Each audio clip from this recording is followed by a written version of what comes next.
When a customer comes to me at the bank, I want them to feel like it's on a personal level. A lot of my existing customers, I feel like we're more family than just a customer-banker relationship, and that I'm doing everything I can to help them. And when they leave my desk, I want them to say, wow, that Shelley Kearns at Happy State Bank really cares about me, and I want them to tell their friends and family that. Well, us and this side of the table are just kind of rambling. And I think we better call this meeting order. I take simple instruction well. Just call the dang meeting order. We'll call it the order. We'll turn it over to you for the item number 1, approval of the minutes of last week's meeting. Okay. Got to step down from what's good. Yeah. That means she skimmed them. No, you were right about what I said. That's what I was using for what I did. No. I'm not here to say what she did. You're good. Let's move on. Item number 2, ordinance 7411, Mr. Shaw. This is a specific use permit for manufactured home. So, Kelly? Couple of things with this. First of all, on its own, it's the request is to replace an existing manufactured home that's on the property. It's an old manufactured home. It's a Type A, which is built between 1976 and the current year. This particular one's pretty old, really bad condition. So the request is to replace it with a Type B, which would be technically between 2007 and today's date. But I know it's a brand new single-wide manufactured home. But because it's the zoning district is residential district 3 for any placement of manufactured home, you have to go through this SUP process. The market analysis that was presented from the property owner indicated that there would not be any adverse impact on the surrounding area. The area itself is in that Fairview Townsite subdivision that's just east of Grand and say 3rd, kind of southeast of Grand and 3rd. And there are quite a few manufactured homes in that subdivision. On this applicant's block there are 6. And on his side there are 4, and one of those received a specific use permit not too long ago. So the placement of a manufactured home is probably, and the condition of it is probably better than many of the manufactured homes and stick-built homes that are in the area. So Planning and Zoning Commissioners felt that it was appropriate and they recommended approval. We did have 2 phone calls regarding the request, and they both didn't have any negative comments on it.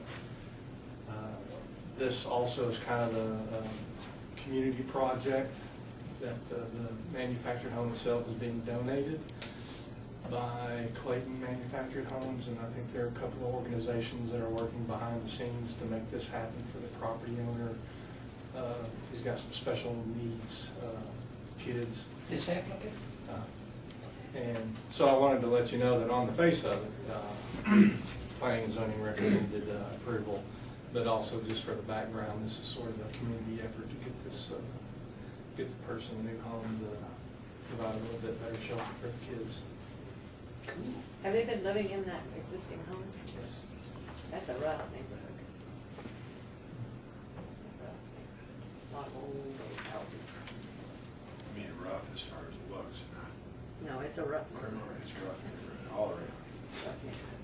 Do these kind of homes ever increase in value like bricks and mortar homes do, or do they begin like their automobiles? You can look them up in a blue book. Oh, really? You know, I've seen where they can make improvements. You know, I've seen where, you know, carports are kind of hanging on. Every now and then you see some brick patios and that, you know, so, you know, that can help. But in general, they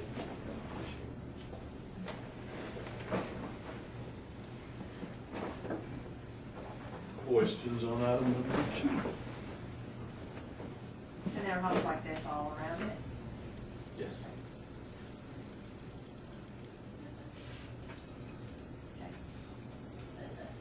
Okay. Okay, item number 3, ordinance 7412. This is a vacation of an alley and a public utility easement from the church there south of Western. So, Joe? Stevens is back. This is like the third or fourth time you've seen something on this property. I think the last thing we did is we amended their plan development for them to construct an additional building on the property. This is associated with that. The new parking lot and the new structure that they're building will be over parts of an existing alley and an existing public utility easement.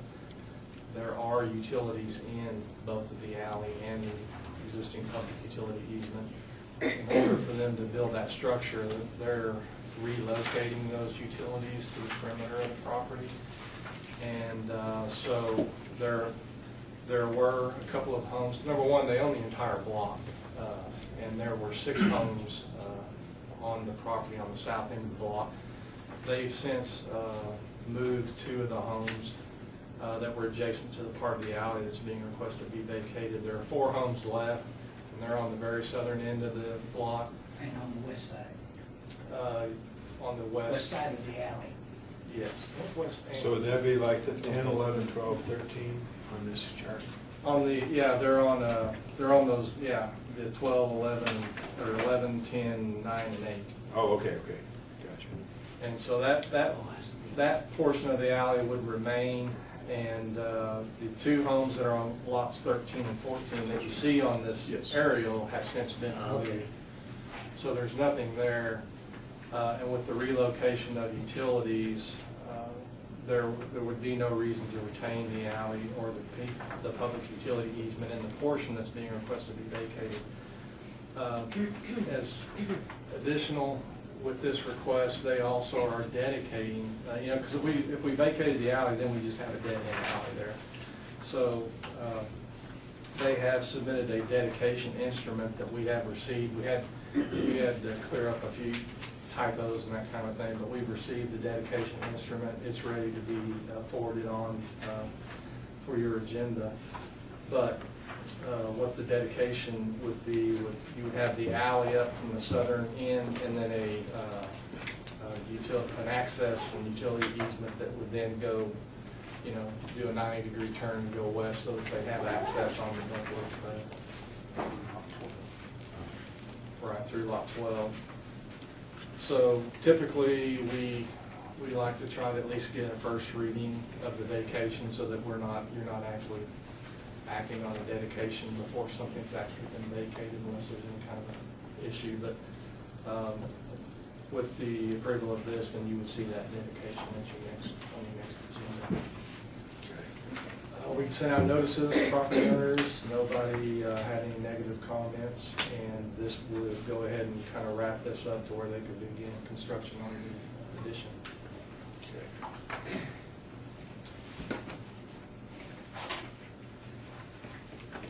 I might just point out real quickly that with the relocation of those utilities costing about $22,000, the cost of that relocation of utilities far exceeds the fair market value for the area being vacated, so there's no fair market value required.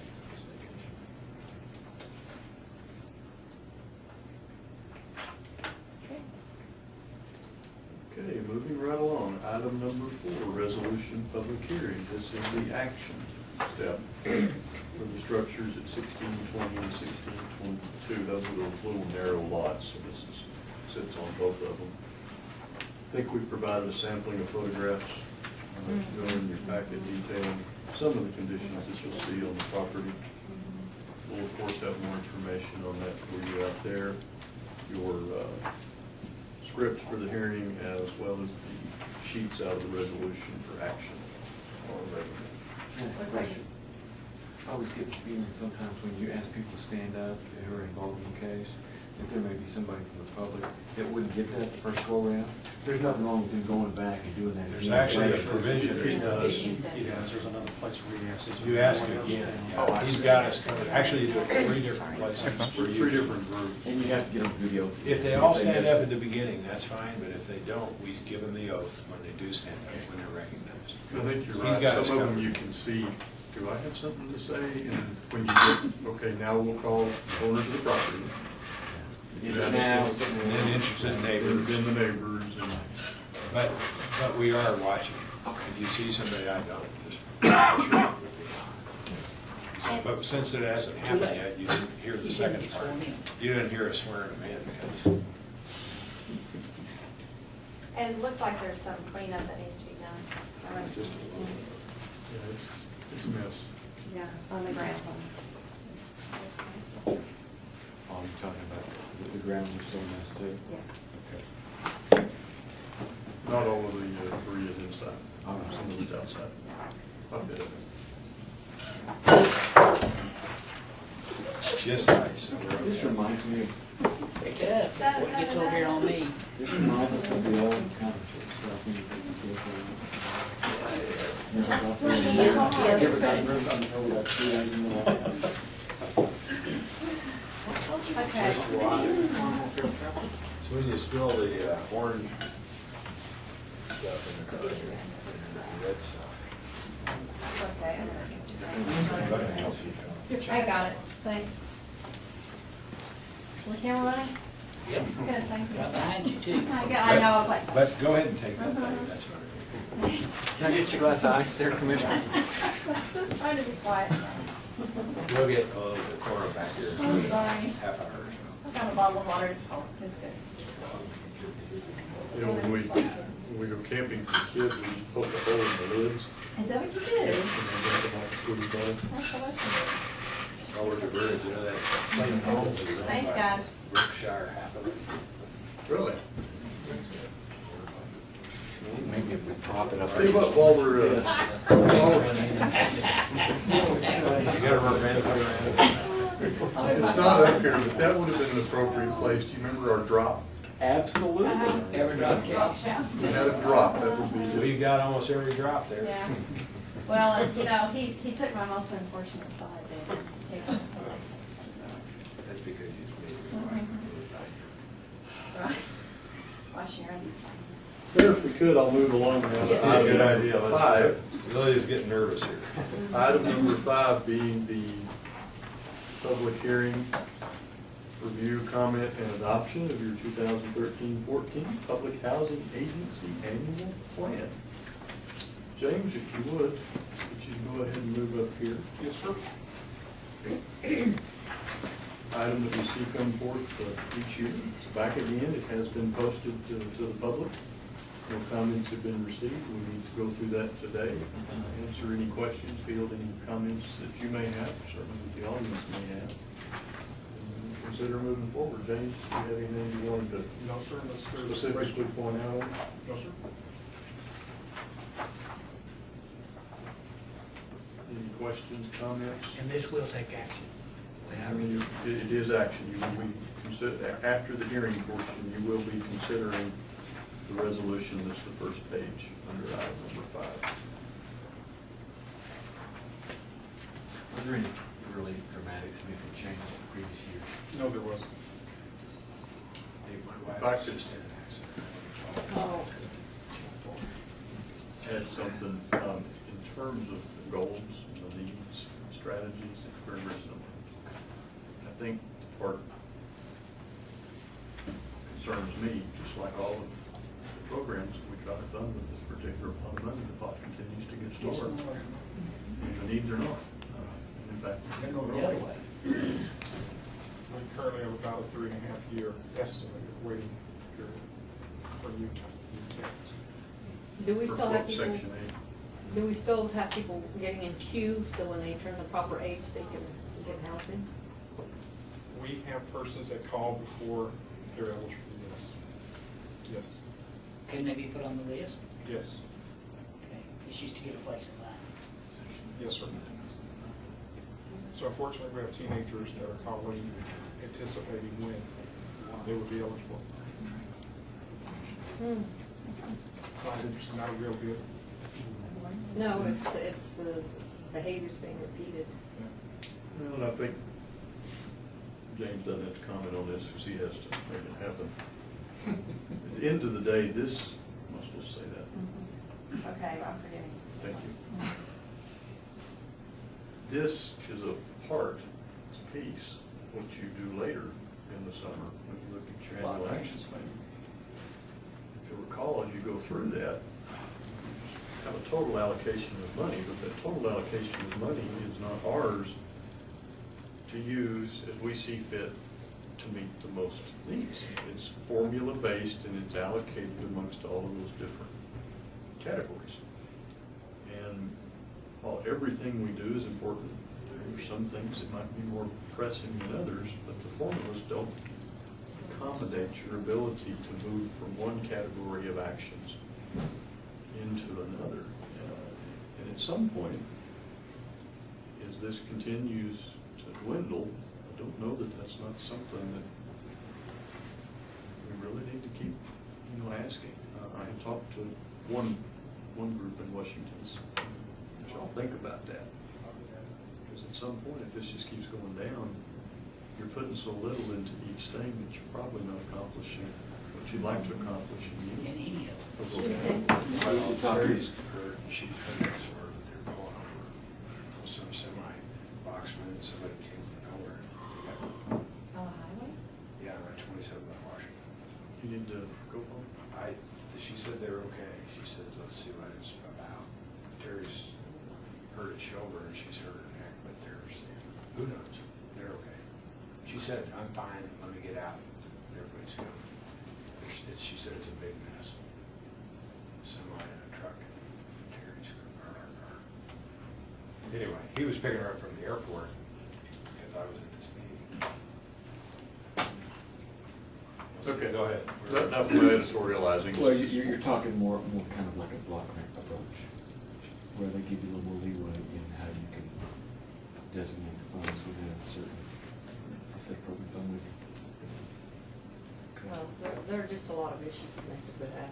And I know James is going to be participating in my bank on program where we can get some of the city's clients to start getting the education, et cetera. And there's some movement across the country where states are changing the eligibility requirements so that we don't hem people into the welfare system, that we actually start, without taking everything away, start trying to get them to get off of public assistance and all that, but you have to change state eligibility requirements, otherwise you're stuck, as well as with the federal requirements. So nothing makes any sense at all. I mean, no common sense is applied to this. So. Sequestration did hit us in this program. We took a 5% cut. So with all the cuts, my recollection was over the last 2 years prior to this, we took about 40% cuts across the board at CBDG. Well, at home, we took a 32% cut, and CDBG probably 10 to 15%. This Did is that housing. twice. Right. So what's the accumulated difference between 5 years ago and now? Is it like 40% of what we used to get? I don't think it's that much of an impact, maybe a quarter we've lost. We have some programs that we've lost in their entirety. Well, like I said, the home program, we took a 32% cut in 1 year, and that just devastated us.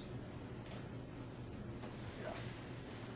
But your things that we have to keep the forefront because, we're going to get hit when the funding goes away, and we're going to have people that are still going to be needy, and they're going to could be looking elsewhere. So It's also going to happen across the nation somewhere. yeah, across the nation. That's why they need to do some changing at the state levels. But we can't do anything about that. Thanks, James. Thank you.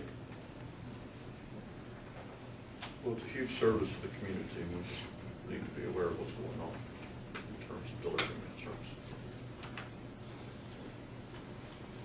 Item number 6, appointment of boards and commission. Traffic Commission, DJ Stubben is eligible and willing to accept reappointment should you choose.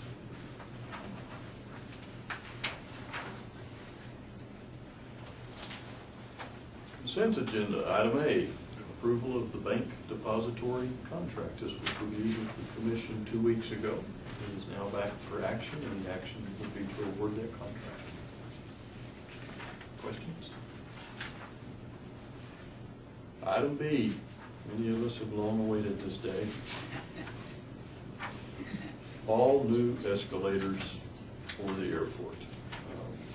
Not only all new escalators at the airport, but 90% funded by FAA. Yay.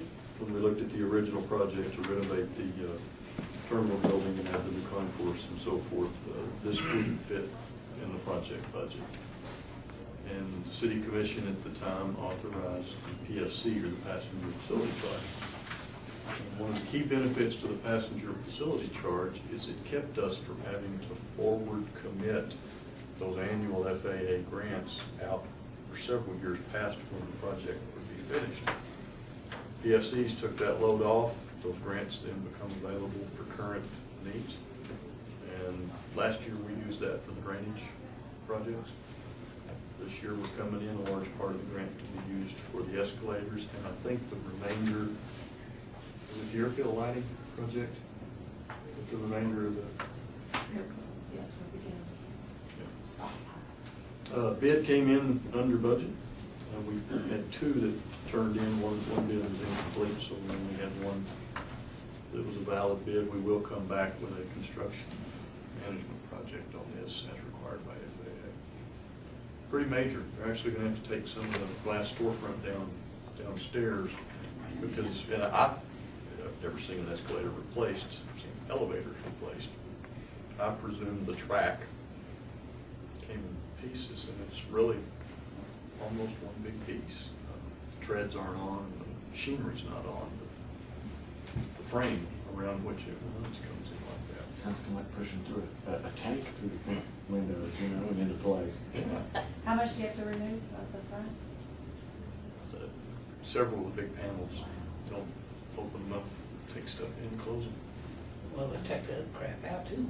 Yeah, they'll do it one at a time though. One will come in and out, get it going, one will come in and out. Yeah.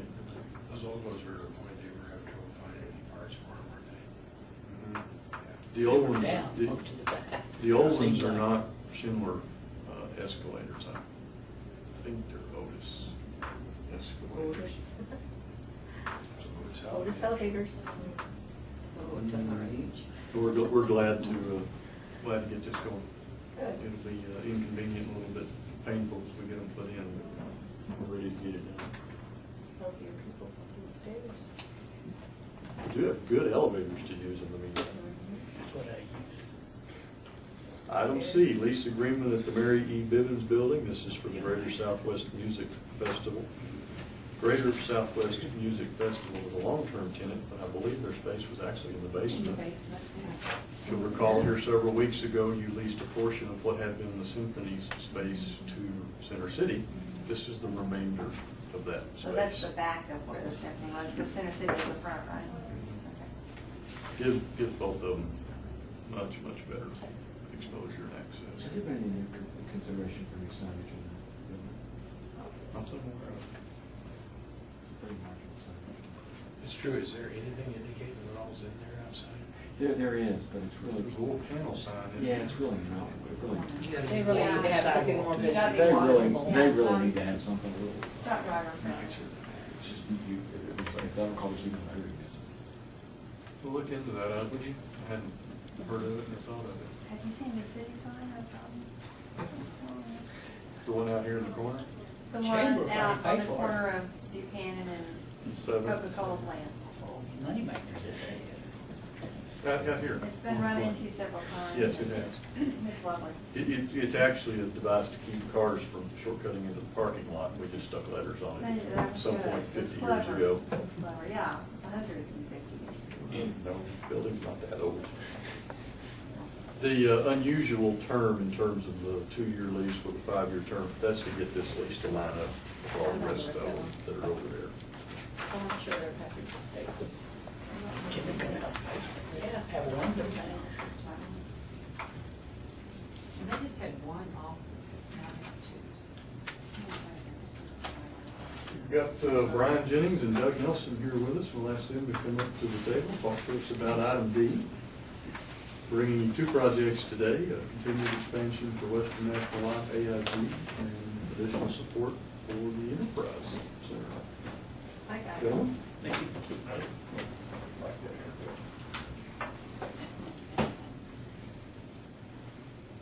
On June 11th, our board approved of two projects that we're bringing to you today for ratification. The first is Western National Life AIG Companies. They have approached us with a request for assistance in the amount of $1 million for 120 new positions.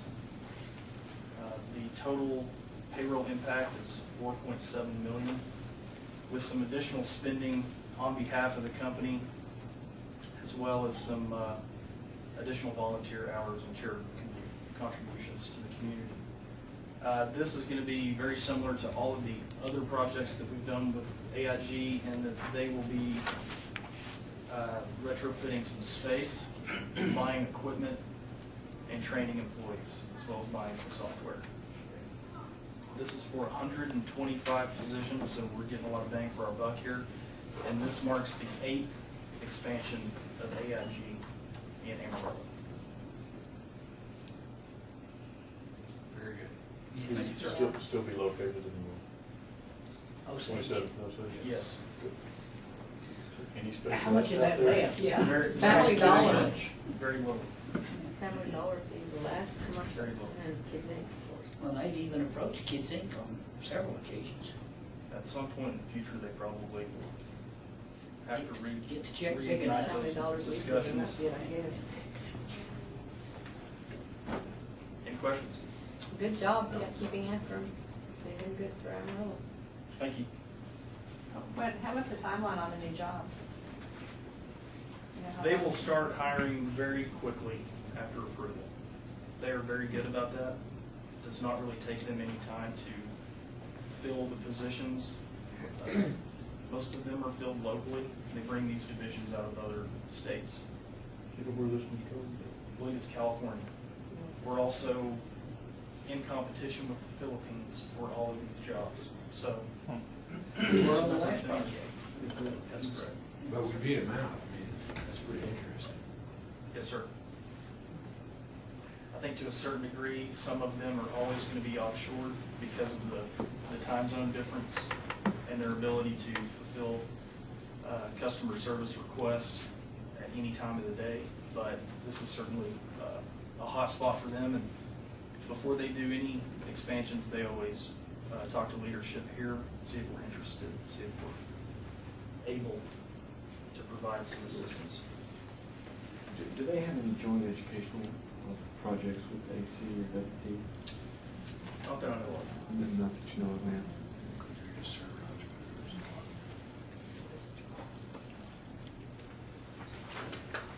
The second project is the West Texas A&M University Enterprise Center. They have approached us for funding to assist in the expansion of the center's services in Amarillo. So this is just an upgrade to the existing level of services that they provide their clients and some of ours. The center proposes adding what they're calling a business facilitation services program to provide an entrepreneurial ecosystem plan for our community.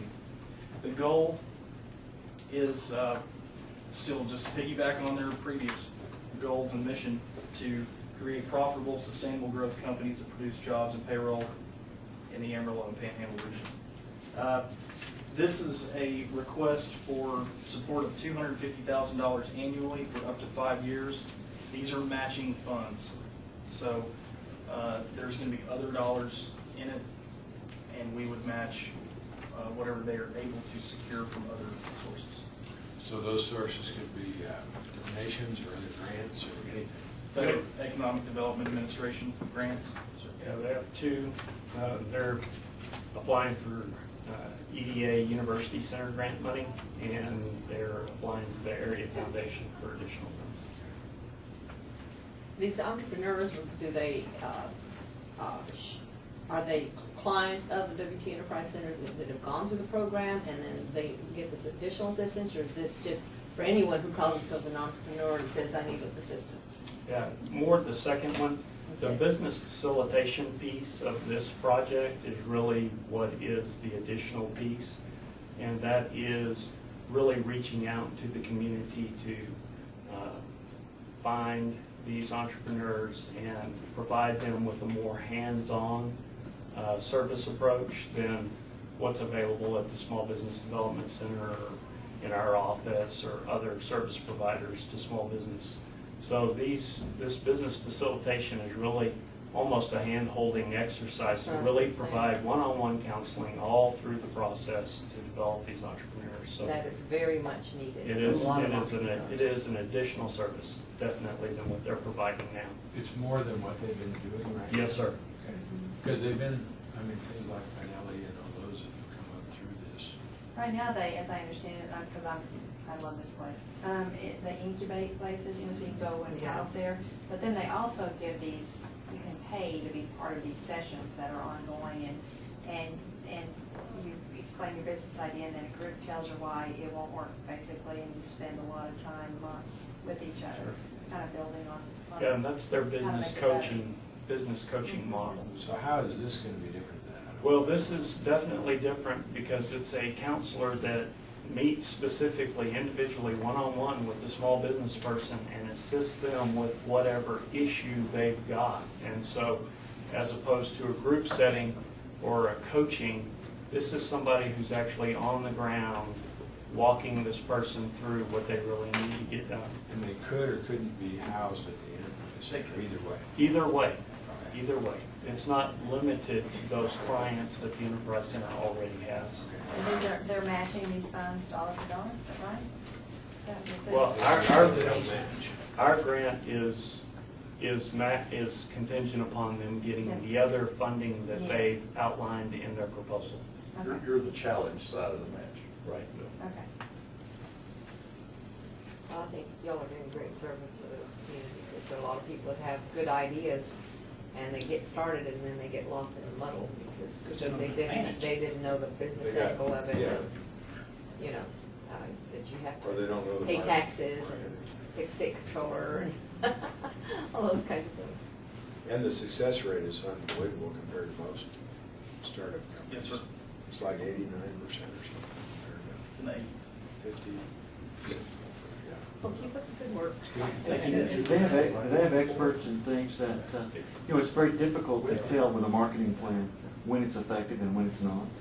Do they have somebody who can coach small businesses on things like that? They do, yes, and a lot of it is other successful entrepreneurs.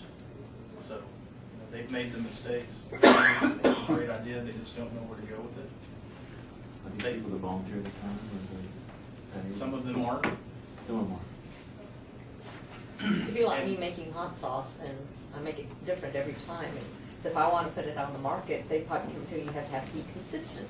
You have to use the same recipe over and over and over again, which would be hard for me. And I say, no, I don't cook that way. You'd flunk out. Yeah, they'd kick me out because I'd be stubborn.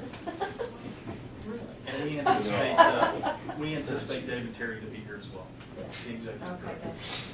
good. Good. Great, Okay. thank you. Questions on your agenda for today? Before we leave the consent agenda, I wanted to revisit the escalators. Are they going to be done by November? No. This November? Are they going to be workable escalators by November then? Are you intending to have an accident or something? No, we're having a dinner there. and we need it. There's a 6-month manufacturing lead time for these escalators. Okay, They don't need to be made by November. okay, well, I just need working escalators then. They might have to use the The levitation. existing elevators will still be working probably. Maybe, it just depends on if you've got a lucky day. Existing elevators are great. Escalators. I just need working escalators in November.